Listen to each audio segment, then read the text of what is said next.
tristesse arrive, je sais tu es là, toujours près de moi. Bon jeudi, bienvenue dans votre émission de la Victoire de l'amour. J'espère que vous allez bien aujourd'hui, qu'on se prépare à vivre une belle journée. Comme on le fait à tous les semaines depuis la semaine dernière, on rejoint un nouveau venu dans la famille de la Victoire de l'amour, Simon Lessard et l'Homélie, avec quelqu'un qu'on apprécie beaucoup. Il est de la France en Normandie, le frère Benjamin.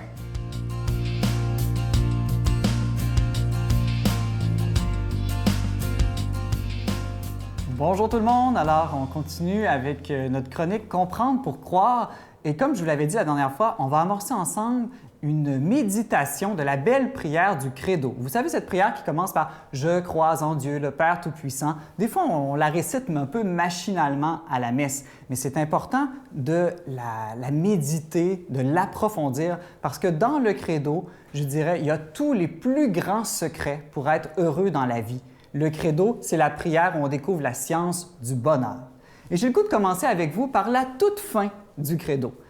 Quelle est la dernière phrase du Credo? C'est « Je crois à la vie éternelle ». C'est très important de commencer par la fin. C'est un peu comme dans un GPS. On commence au début par indiquer la destination finale, puis ça nous trace le chemin.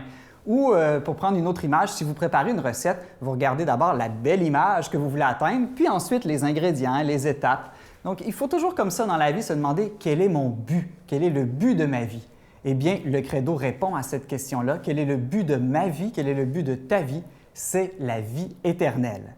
Mais tout de suite, on peut se poser la question, qu'est-ce que c'est que ça que la vie éternelle? Je ne sais pas si vous avez pris le temps déjà de réfléchir à ça. Eh bien, Jésus nous donne lui-même une réponse dans l'Évangile de Jean. Il nous dit, c'est un peu bizarre, vous allez voir, la vie éternelle, c'est qu'ils te connaissent toi. Il parle de Dieu ici. Donc, il place la vie éternelle dans une forme de connaissance de Dieu. Mais attention, ce n'est pas n'importe quel genre de connaissance. Donc, ce n'est pas le fait de connaître un chanteur populaire à la télé, par exemple, ou connaître le bottin de téléphone par cœur. Je ne sais pas si quelqu'un peut faire ça, mais en tout cas, non, c'est une connaissance relationnelle, comme on connaît son ami, son épouse, son époux. Donc, c'est vraiment une connaissance pleine d'amour. Et d'ailleurs, certains appellent la vie éternelle une communion. Vous avez peut-être déjà utilisé ça, ce mot-là, mais communion, qu'est-ce que ça veut dire? C'est justement une forme d'union qui unit très intimement des personnes. C'est pour ça aussi qu'on parle de communauté. Alors, la vie éternelle, c'est cette communion d'amour, de connaissance aimante que les hommes ont avec Dieu. Mais la vie éternelle, c'est beaucoup, beaucoup plus que ça. Saint Paul nous dit que la vie éternelle, c'est au-delà, écoutez bien ça, au-delà de tout ce qu'on peut imaginer. Je ne sais pas pour vous, mais moi, j'ai une imagination très fertile. Ça veut dire que la vie éternelle, ça doit être quelque chose de vraiment extraordinaire si c'est au-delà de tout ce qu'on peut imaginer. Une autre image que j'aime bien penser, c'est comme si vous avez extraordinairement soif, mais qu'au lieu de vous donner un verre d'eau ou même toute une piscine d'eau, je vous donne les chutes Niagara. La vie éternelle, c'est au-delà même de tout ce qu'on peut désirer. Alors, c'est très important de penser souvent à la destination finale de votre vie, au but de votre vie, de penser souvent à la vie éternelle. Pourquoi? D'abord parce que ça vous assure de garder le bon chemin. Donc, de ne pas dévier un peu trop à droite, à gauche, en haut, en bas, mais de garder une belle ligne droite vers le ciel. Et l'autre raison pourquoi c'est important, c'est parce que ça donne des forces dans les épreuves. De ne jamais oublier qu'on marche vers la vie éternelle, ça va vous rendre très fort. Alors, je vous propose de penser chaque matin à ça, la vie éternelle. Notre Père qui es aux cieux, que ton nom soit sanctifié, que ton règne vienne, que ta volonté soit faite sur la terre comme au ciel. Donne-nous aujourd'hui notre pain de ce jour. Pardonne-nous nos offenses comme nous pardonnons à ceux qui nous ont offensés. Ne nous laisse pas entrer en tentation, mais délivre-nous du mal, car c'est à toi qu'appartient le règne, la puissance et la gloire pour les siècles des siècles. Amen. Je continuerai à croire, même si tout le monde perd espoir. Je continuerai à aimer, même si les autres parlent de haine. Je continuerai à construire, même si les autres détruisent. Je continuerai à parler de paix, même au milieu d'une guerre.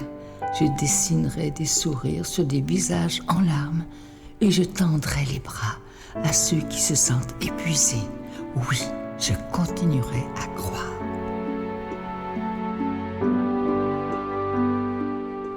Comme vous le savez, nous sommes en plein carême 2021. Vous savez aussi, ceux qui écoutent depuis longtemps, que pendant le carême, il n'y a pas de cadeau du mois avec un don. On vous demande, on vous suggère plutôt de faire un don, mais tout à fait gratuitement, sans rien attendre en retour, simplement parce qu'on aime Jésus et qu'on veut que sa parole soit annoncée comme il nous le demande dans l'Évangile. Et moi, je veux vous remercier de tout cœur de ce que vous ferez. Merci d'être des protecteurs de la foi et merci de votre don tout à fait spécial du carême.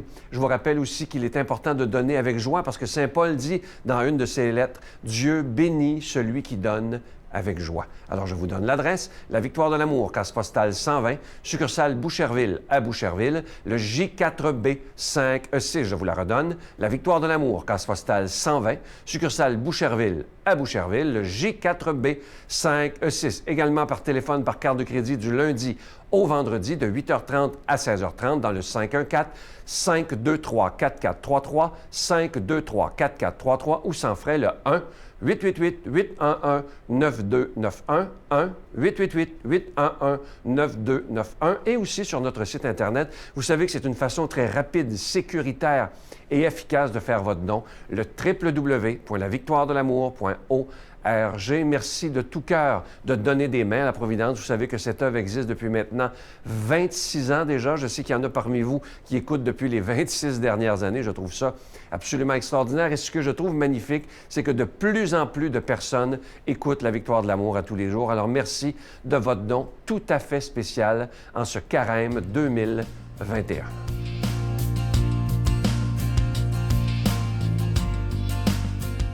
Mon Dieu, donnez-moi la sérénité d'accepter les choses que je ne peux changer, le courage de changer les choses que je peux et la sagesse d'en connaître la différence. Amen.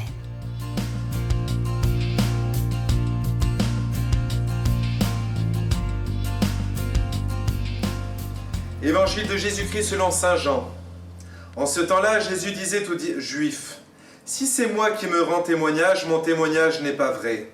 C'est un autre qui me rend témoignage, et je sais que le témoignage qu'il me rend est vrai.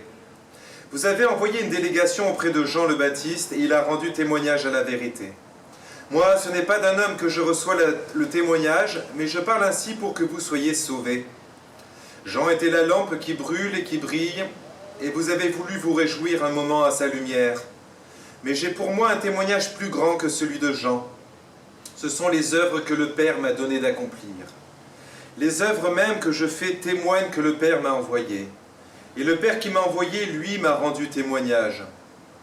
Vous n'avez jamais entendu sa voix, vous n'avez jamais vu sa face, et vous ne laissez pas sa parole demeurer en vous, puisque vous ne croyez pas en celui que le Père a envoyé. Vous scrutez les Écritures parce que vous pensez y trouver la vie éternelle. Or, ce sont les Écritures qui me rendent témoignage. Et vous ne voulez pas venir à moi pour avoir la vie éternelle. La gloire, je ne la reçois pas des hommes. D'ailleurs, je vous connais, vous n'avez pas en vous l'amour de Dieu. Moi, je suis venu au nom de mon Père, et vous ne me recevez pas. Qu'un autre vienne en son propre nom, celui-là, vous le recevrez. Comment pourriez-vous croire, vous qui recevez votre gloire les uns des autres et qui ne cherchez pas la gloire qui vient du Dieu unique? Ne pensez pas que c'est moi qui vous accuserai devant le Père. Votre accusateur, c'est Moïse, en qui vous avez mis votre espérance. Si vous croyez Moïse, vous me croiriez aussi, car c'est à mon sujet qu'il a écrit. Mais si vous ne croyez pas ses écrits, comment croirez-vous mes paroles ? Voilà alors, encore une fois, une sacrée... vous m'entendez souvent dire que je suis le roi de la punchline, mais décidément, c'est pas aujourd'hui que je vais dire le contraire. Mais dans ce grand passage, je vais cibler juste un passage précis. Mais avant... Je voulais dire pourquoi je parlais de punchline, parce que quand même Jésus nous balance dans la tête, vous n'avez pas entendu, vous n'avez pas vu, vous n'avez pas écouté la parole, vous n'avez pas cru, vous ne venez pas à moi, vous n'avez pas l'amour de Dieu. Non mais franchement c'est incroyable, Jésus là, dans ce passage, il nous interpelle vivement. Et puis enfin, il nous pose cette question terrible, et c'est ce fameux passage que je voudrais souligner aujourd'hui. Comment pourriez-vous croire, vous qui recevez votre gloire les uns des autres? Voilà. Là, on a, à mon avis, quelque chose de clé. Un élément clé de la vie humaine.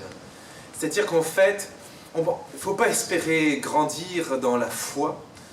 Même parfois on se dit moi j'ai toujours des doutes, je traverse une période de doute, ouais.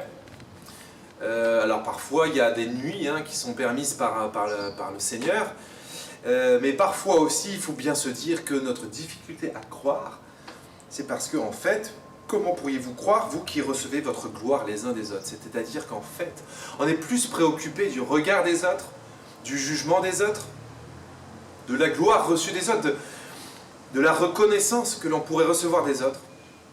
Et cela nous empêche de grandir dans la foi, en fait. Vous voyez? C'est important, ça. À partir du moment où on est plus préoccupé du regard des autres que du regard de Dieu, on devient stérile, on n'avance plus, et voire même on régresse. C'est un vrai chemin. Et vous savez, le seul regard qui doit nous préoccuper, c'est celui de Dieu. Et pourquoi ça doit être celui de Dieu et pas celui du prochain? Parce que celui de Dieu, c'est toujours un regard qui nous espère, qui nous accueille tel que l'on est. Et même si on a été lamentable, son regard nous espère toujours parce que c'est un regard de miséricorde.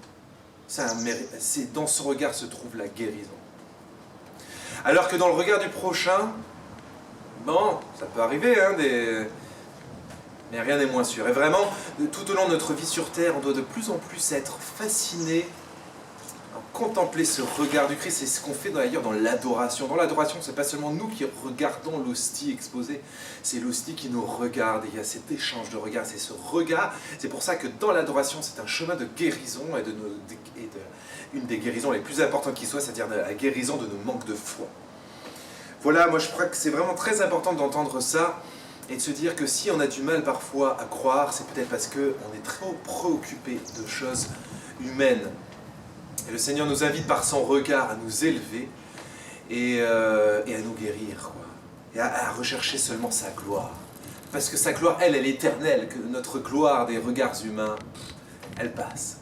Voilà, demandons au Seigneur cette force de nous détacher des regards des autres pour être totalement plongé dans son regard d'amour.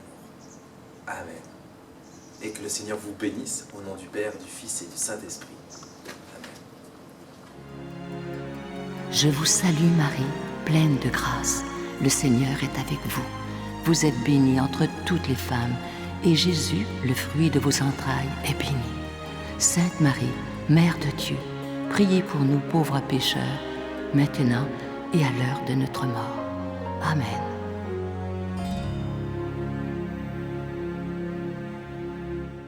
Je vous laisse avec une belle pensée qui dit ceci.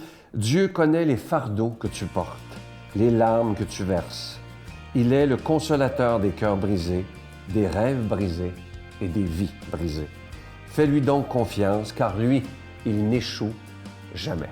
Vous voyez, encore une fois, c'est toujours une question de confiance. Quand ça ne va pas dans notre vie, prendre le temps de dire, Seigneur, moi je m'en remets à toi, je te fais confiance, fais que ma vie, elle soit plus belle, parce que là, j'en peux plus.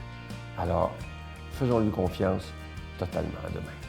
Vraiment, j'ai demandé pardon à Jean pour tout le mal que je lui avais fait, puis lui, il a fait pareil. Il m'a demandé pardon pour tout le mal qu'il m'avait fait. Et j'ai cru à ce pardon-là. Il donnait